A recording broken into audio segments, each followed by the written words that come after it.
Welcome back to another episode of Hockeycards.se, the podcast. Once again, it's Patrik here from Sweden and David M from just outside of Nashville, Tennessee.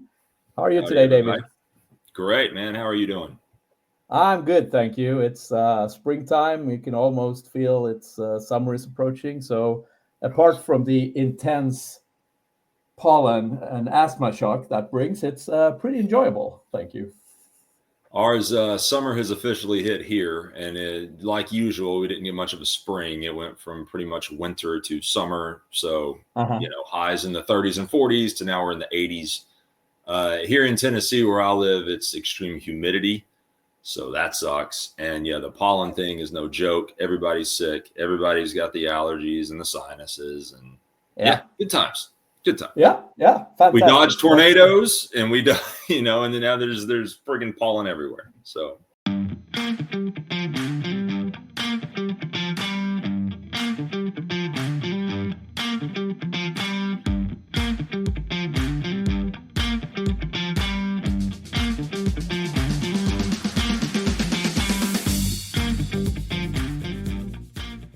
Awesome. It's nice to see you again, David. Nice to have you too, on the podcast. I really appreciate it. And once again, we're straddling 6 time zones here. So some of us are trying to stay awake, and some of us just got up, or are in the middle of making dinner or having breakfast.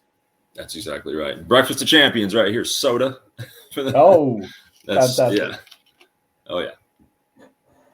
So last episode we had a look at our top 3 disappointments from the last season. That wasn't very uplifting, I think, but kind of liberating to be able to get all that negativity out of our systems, maybe. So it was, and what was great about it is getting to talk to another fan about it and get those feelings and thoughts out, because we all have to express our feelings, right? Well, it's tough for me to go to my wife, or even here I live in the South in the United States. No one cares about hockey other than some people there in Nashville. So it's like, who am I going to talk to about it? I gotta this was a nice free way of getting those feelings out. So thank you. That's very good, very good. Today we're going to be a bit more positive, maybe, because we're looking at our top 3 highlights of the season, and we're also going to take a look at the new release of the 24-25 SPX Hockey Cards box. Our impressions of that. We did meet through Hockey Cards and the hobby of collecting, so we're going to get into that a bit as well, and also show some hockey card pickups we've made towards the end. Yes, sir. Fantastic. All right, David, you want to start us off with your top highlight? Yeah. Or so bottom 3, or are you starting from the top or from the bottom? Let's start from the top. And this is coming from this is much more of a American perspective here, but I'm going to say my first highlight was the Four Nations face-off. Yeah. Because my favorite team was so bad and so disappointing. So I can't have them. My highlight would be the Four Nations. And here's one of the things about it. Now, there's a couple things, and obviously the controversy that we can bring up with it too, which is fair. So here in the U.S., of the big major sports, hockey is dead last. But for that brief shining moment, hockey was it was number 1 on the pedestal, right? It is a perfect time. It was just the perfect climate. Kind of like any American listening knows, the Miracle on Ice. Happened the year I was born, actually. But all that stuff, that whole America versus the world thing and all that, there's some hype that fed into it. I would say, for a lot of other countries where hockey may be king, or at least, soccer, football is king probably, but, hockey's right there with it in a lot of places. It might not be as big of a deal. And I do know that, there are, countries that weren't included, right? I get that. Yeah. But it was just really cool to see that sort of, even if it was slightly manufactured, and in a way it was, and this is the only negative thing I'll say really about it, is the whole, because of the timing with the politics and everything. Yeah. Especially between the U.S. and Canada,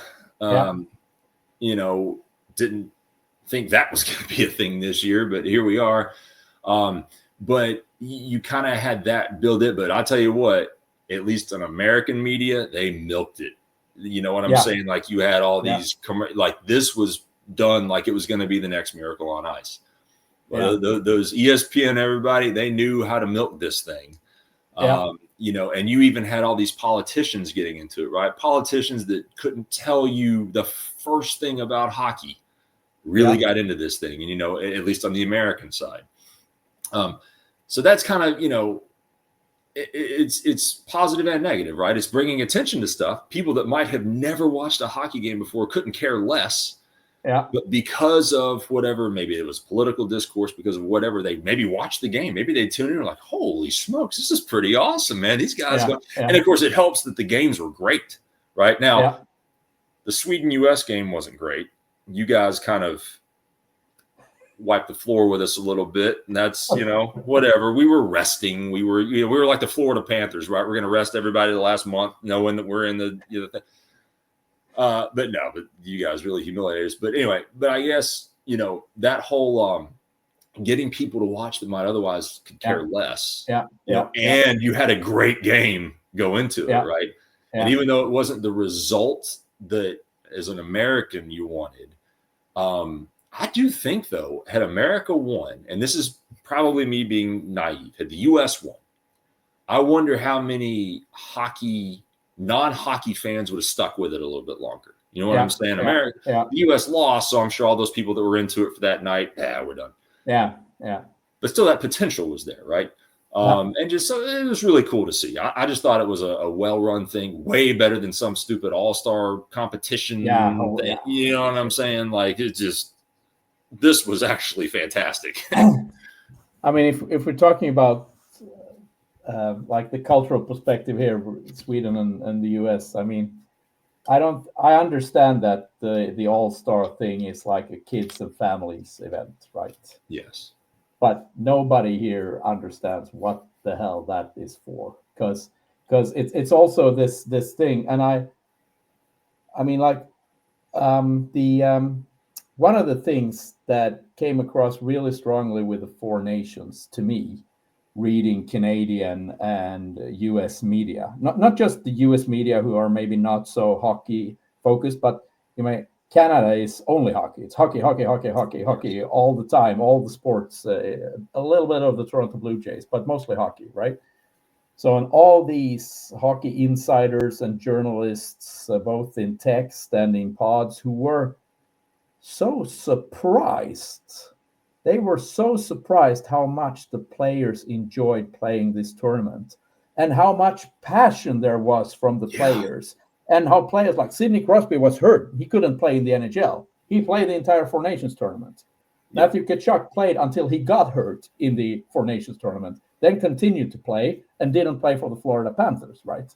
So this sort of passion for the team and for the event, and everyone was so surprised because there were even pretty big name podcasters or media personalities and journalists who said, yeah, well, maybe it will be like the All-Stars event. They'll just skate around. There won't be any charges. There won't be any physical play and things. And to me, looking at this from the outside from Sweden, it's completely absurd because what I know from all the elite athletes here is that the greatest honor you can get is to play for your country, right? So this is, we talked last time about, right, how the business side of the NHL, right? The franchises are a business, we're running a business. Maybe you don't care as much all the time about the results of the sports as long as the results of the finances is okay, right?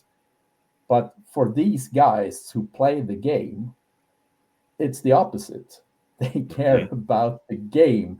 They care about their team. They care about winning. They care about winning for their team or for their country. So, as you know, because we known each other for a while now, and because you follow like the Premier League in soccer in England, you know that this concept of a franchise that you have in the NHL in North America isn't how it works over here. We have clubs, right? It's not a franchise. It's a club. It's owned typically by the members. maybe sometimes by a rich guy, but often by the members.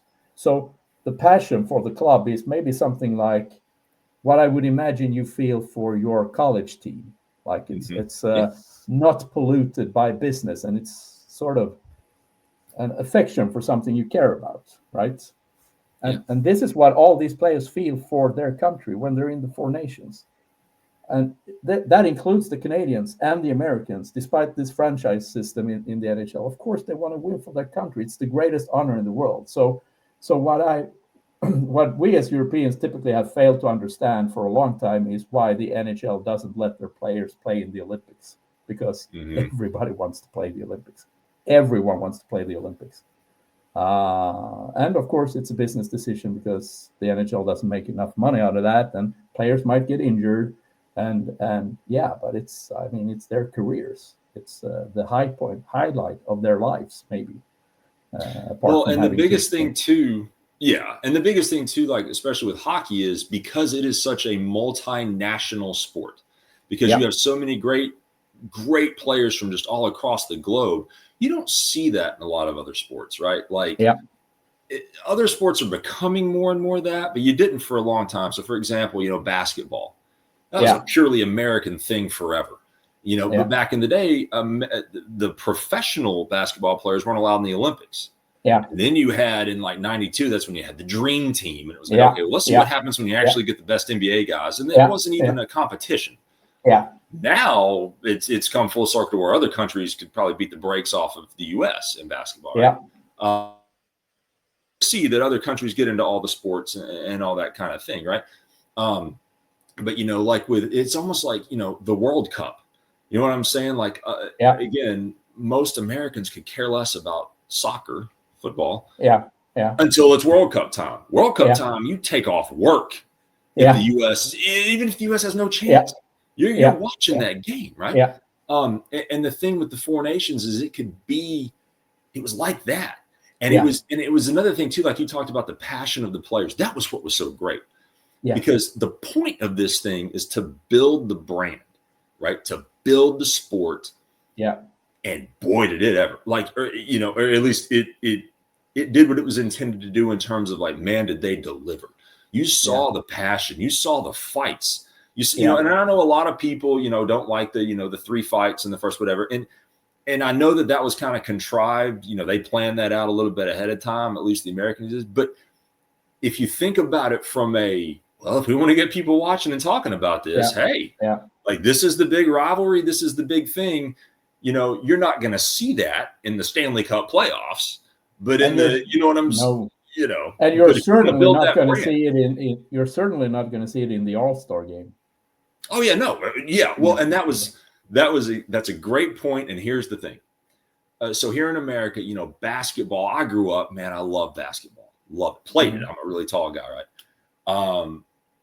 I have not cared or paid attention to or watched it in, can't tell you when, because it really seems like basketball.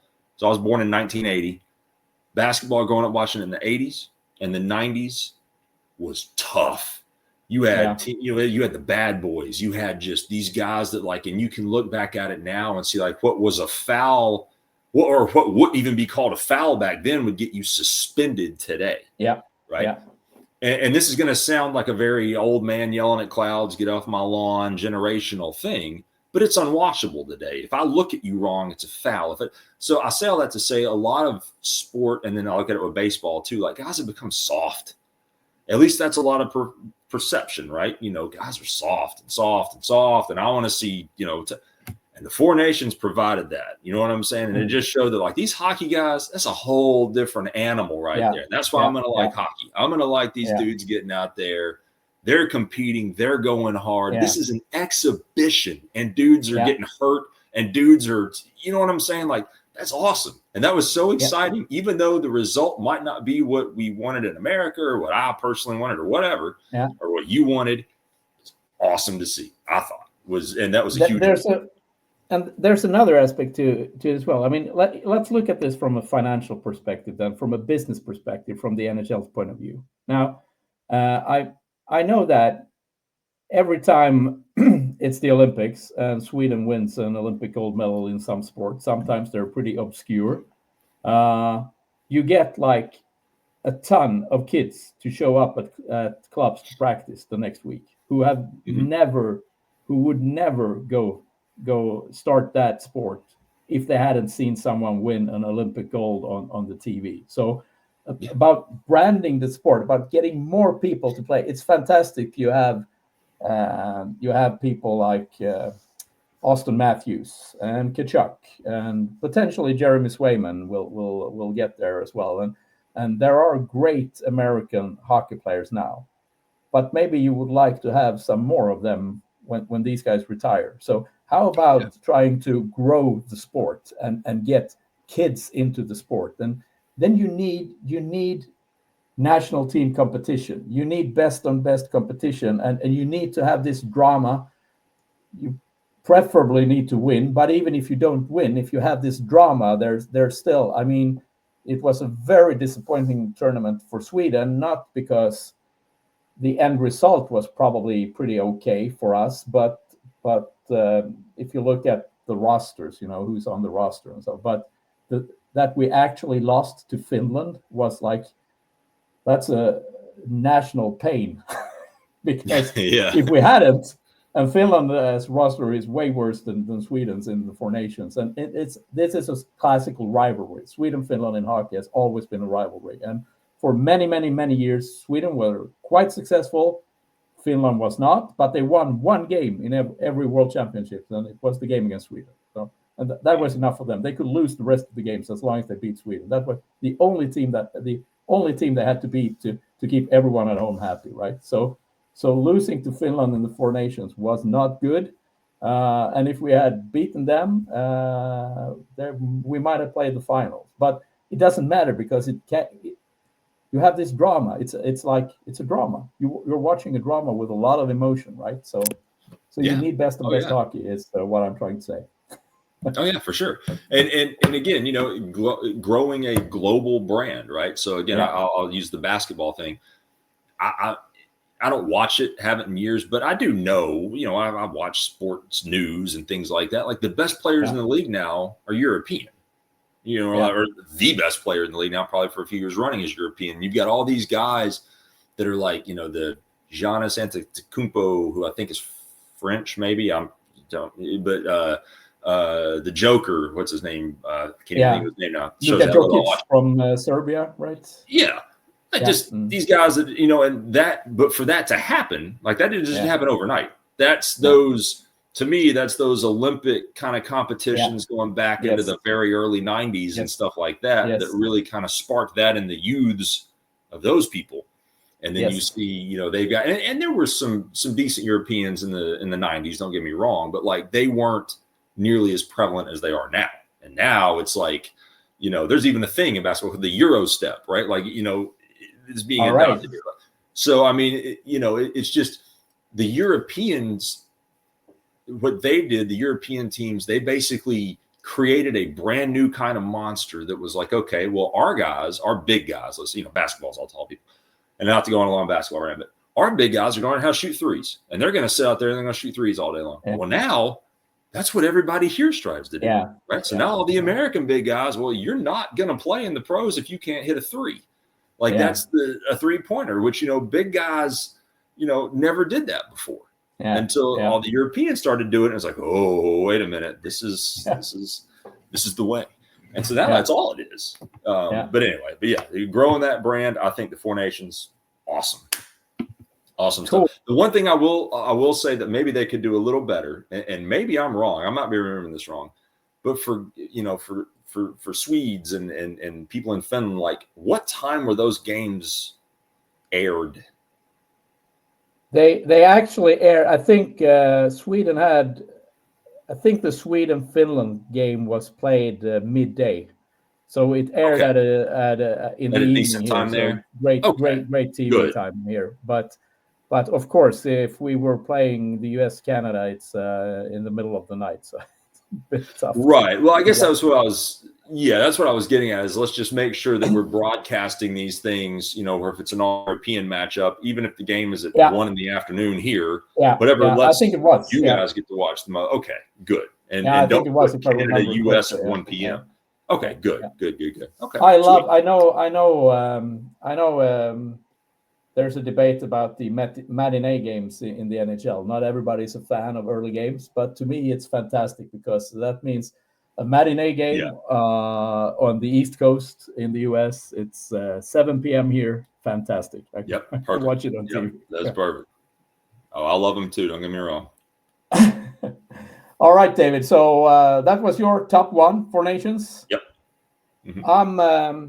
I had for nations on my list, but I thought you might grab it, so I decided to replace it with something else, and I decided to cheat as well. So my top highlight of the season, because we talked about highlights from the regular season, is something that actually only partly happened during the regular season, and that is the comeback of Gabriel Landeskog in the Colorado Avalanche. I think that is and I won't go on about this forever, but on a personal level, that is an amazing story. He's been injured. He hasn't played for 3 years. He's had so many surgeries to that knee. I think it's a cartilage transplant. How you do them, I do not know. But to my understanding, no professional athlete in any sport has ever made a comeback with that type of injury. And towards the end of the regular season, he was loaned to the AHL team on a conditioning stint, played 2 games, scored 1 goal, had 1 assist. And he made a comeback in the NHL in the 3rd game against Dallas. And last night, a couple hours ago, last night when we're recording this, the 4th game, he scored 1 goal, had 1 assist, and was named the player of the game. So I think that is remarkable, and there is so much. Of course, I know a bit about him because he's one of the. Well, there are so many Swedes in the league now. I think there's about 100 Swedes on different levels in NHL or moving up and down AHL and NHL teams. But because he was the youngest captain ever for an NHL team when he was named captain for the Avalanche at 19. Followed his career a bit. It's a pretty special guy. So that was a pretty cool thing. I laughed because that was my number 2. It was Gabriel Landeskog coming back last night, and I'm like, man, I'm going to mention that next because it was fun. Again, I don't know when this is going to air, but last night was the game, and he scored the goal. Oh, it was awesome. And then, but even for him to come out in that first home game in the playoffs, just the build up, the fanfare, all that stuff was great. But then also he came out hitting, like he came out, throwing that body around. And I was like, man, this is awesome. Like I love this. And it was great to see, just a true, this isn't a guy that was, like in baseball, we're used to guys being out for a whole year, maybe a year and a half or something if they have Tommy John surgery and if it's a pitcher. Yeah. But you're talking 3 years now? Yeah. Basically 3 years. Last played in like 2022. So to get to come back into it was fantastic, man. And that was my number 2. So yeah. All right, my number 2 then. I'd say maybe. Well, there are many highlights, of course, many things to pick from, but I tried to pick something maybe a bit different. So the fact that the Winnipeg Jets are looking consistently good over time, I think is a very positive surprise. Being a team that had a lot of internal turmoil, there was a lot of things going on in that locker room. People weren't interested in competing. They were traded away. They were fighting openly, just like 2 and 3 years ago. And now they are winning the President's Trophy. They outscore opponents at more than 1 goal per game. They're plus 86 in goals. They have 56 wins, 116 points, and Connor Hellebuyck looks like he's going to win the Vezina pretty comfortably and maybe even get Hart Trophy votes, I think. And still, it's not only on him. It's not like the team sucks and he wins all the games, but he is very good. But the team is also very good. So So for a market like Winnipeg, I think, which have been struggling a lot with attendance and had teams, there have been Winnipeg Jets before that were moved to other locations because they weren't viable, right? So I think that's a positive surprise to see them in the playoffs, and they could make maybe make a run for it as well with the performance there. Oh, I would imagine so. And Hellebuck he's just a different kind of monster, right? Like, dude is amazing. But that whole team it is a collection of just a bunch of really good players. You know what I'm saying? And just, they're phenomenal. They really, really are. And I know in the last episode, and I always try to at least mention some things about fantasy aspects. Yeah. And just about everybody on that team could be a fantasy streamer, right? Like they put up some points, and they just phenomenal team. Just all around great team. Yeah, absolutely. I would be shocked if they don't play for the final. Let's put it that way. Yeah. All right. You're up next. Yeah. So again, my number 2 was going to be Gabriel Landeskog. My actual number 3, we covered in the disappointments, the Jim Montgomery hiring and what he did at St. Louis. It was mentioned and talked about a lot in the disappointments from the Boston Bruins perspective. Yeah. So we won't go into that. But again, good on him. Good on St. Louis. I mean, I will say good, and I don't like St. Louis, but good on St. Louis for doing what they did, for just, okay, we'll take you. Like, you know what I'm saying? Like so just awesome on them. I will mention this one. This is kind of the alternate, right? The year Marty Necas had, and the fact that now, so you had the trade, right? Mikko went to Carolina, and that whole situation where he said, I'm not going to play for Carolina. So now he's with Dallas, and now they're meeting up. But you got Marty Necas, did a great job. I mean, he was already doing a great job having a big year in Carolina. Then coming to Colorado, didn't miss a beat. And now he's doing really great in the playoffs. I thought that was really cool to see, and then the fact that, it's now immediately, Mikko and Necas and those two teams, which Colorado, by the way, is a team I kind of think will win it all. I think that was pretty neat and good on Marty Necas there.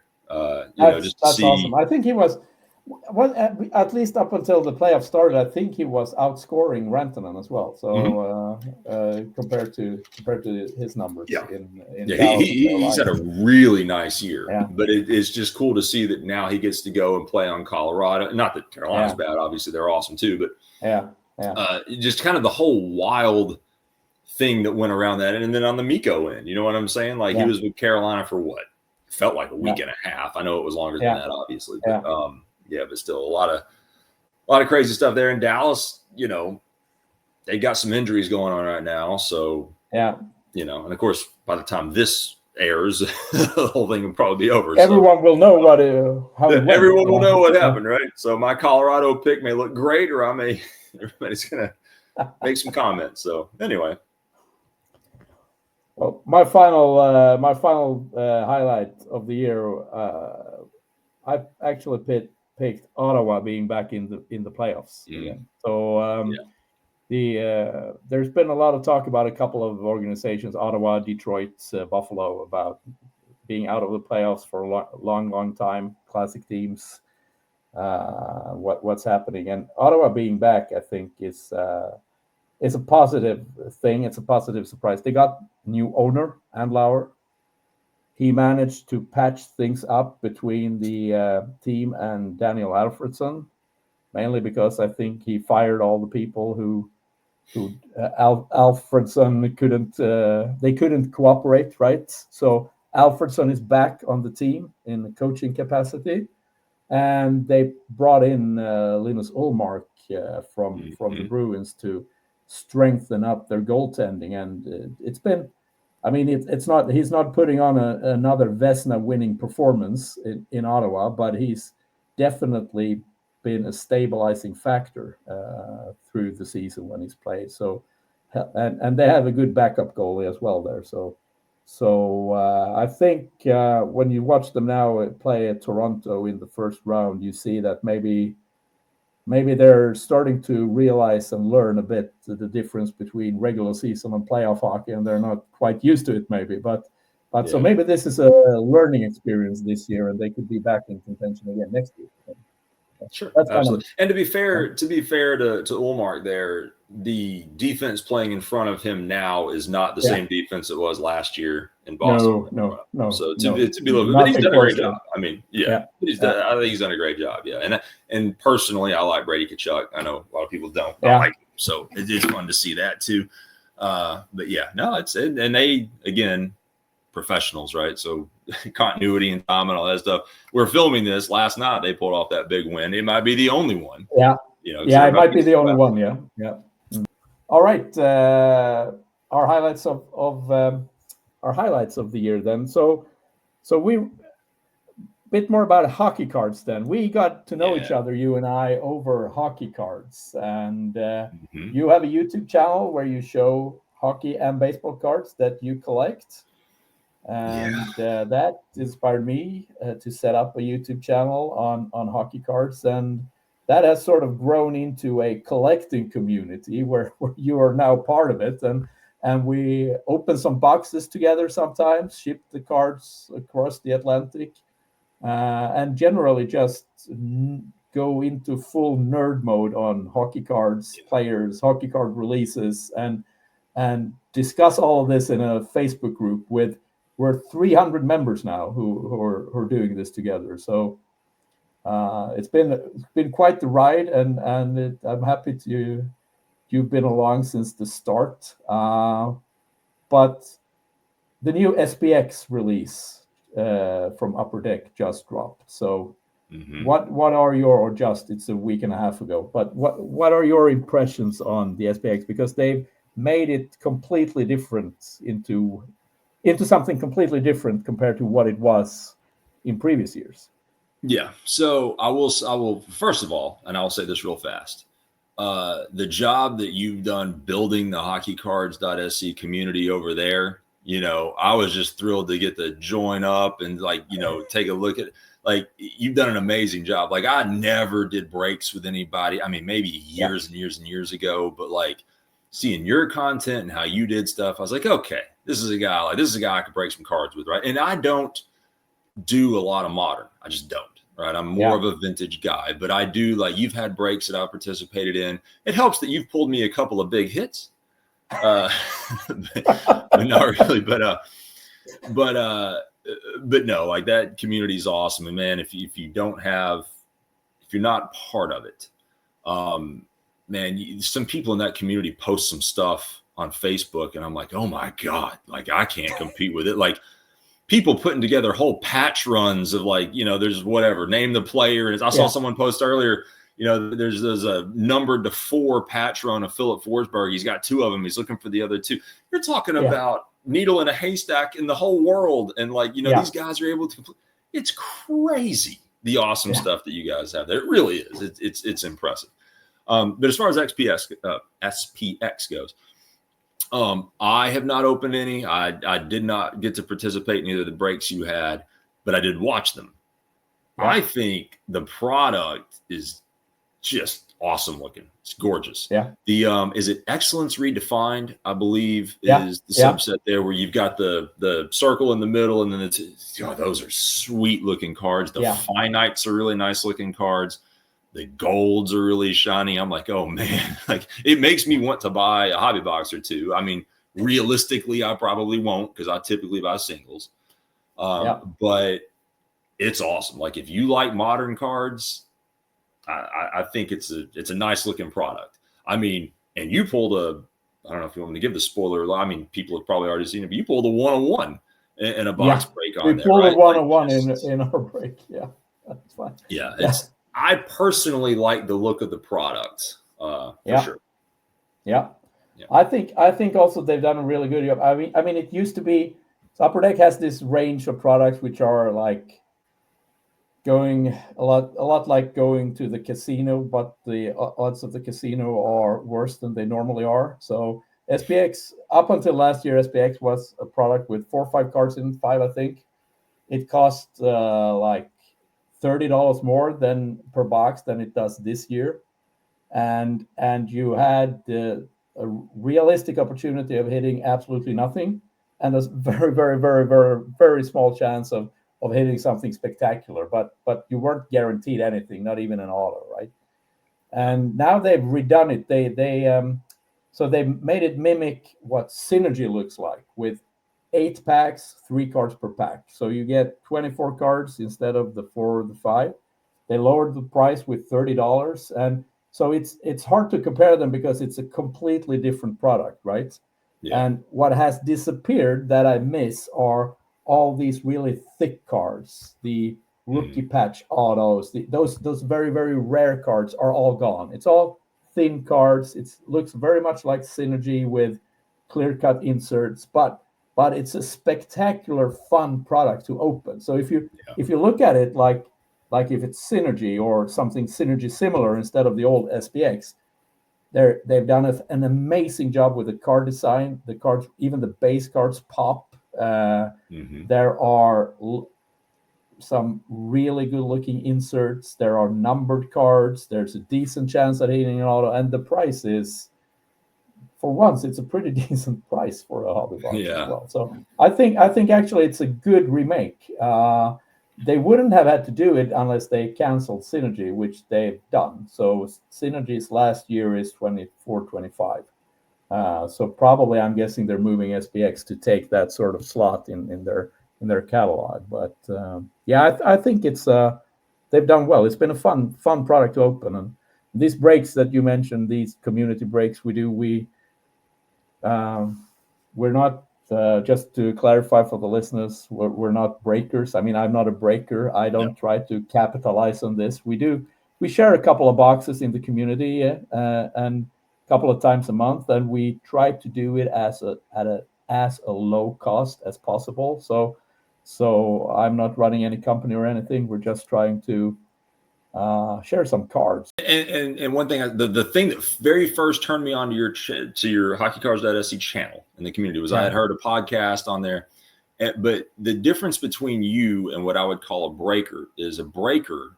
All the big guys, all the little guys sell people on the promise. It's almost like they're making a promise of like, you're going to get a big. No, you don't. You don't get anything big. One person might get something out of a case, right?